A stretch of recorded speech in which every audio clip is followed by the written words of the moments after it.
what is best for recovery after pitching? Icing, running, bands, etc. So you're going to want to do some sort of, well, hold on, let's do this. The night of, or right after the game, you're going to want to do some active recovery, some isometric holds to turn everything back on, make sure everything's firing. Not super intense, but internal rotations, external rotations at different angles. So here, up there, external stuff like that. Some cross-body stuff, some pressing down. Just move the shoulder around the different angles and hold some isometrics. So that gets everything firing and helps kind of make sure everything's in a good spot to recover. Now, the next thing you're going to want to do is you're going to want to do some passive recovery stuff, a Mark Pro, a Normatec, something like that.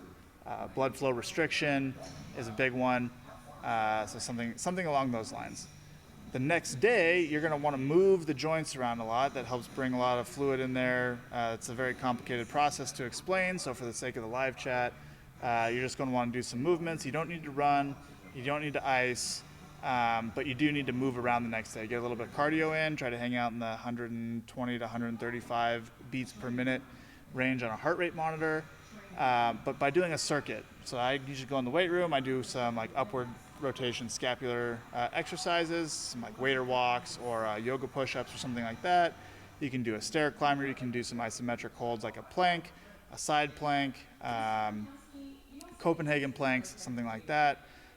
You can do some push-ups, whatever. But the important part is you're just moving your body and you're not putting a whole lot of stress on your legs. You don't need any mechanical loading like running or sprinting or anything like that. You can lift. I lift day after. I usually lift pretty heavy day after.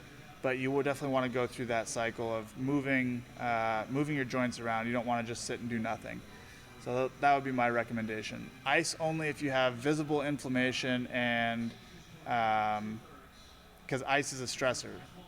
So I would not recommend ice for the vast majority of cases. And the game's back on. So that's my answer for tonight. Is there any sort of nutritional aspect to that? Like hydration, anything like that? Yeah, nutrition's big. You got to stay hydrated. You got to get enough calories that your body has the right nutrition to be able to actually recover. Preferably quality food, but it really doesn't matter. You got to just get all the calories you can. So just eat a lot after a start. Sleep is huge, obviously. If you can get a good night's sleep after, like no alcohol, no video games late, probably going to be hard because you have adrenaline and probably caffeine for the game, but if you can get to sleep and you can get your 10 hours, that'd be huge. That's the biggest thing for recovery is the sleep. That's a good point that you bring up because I completely just blew right by that.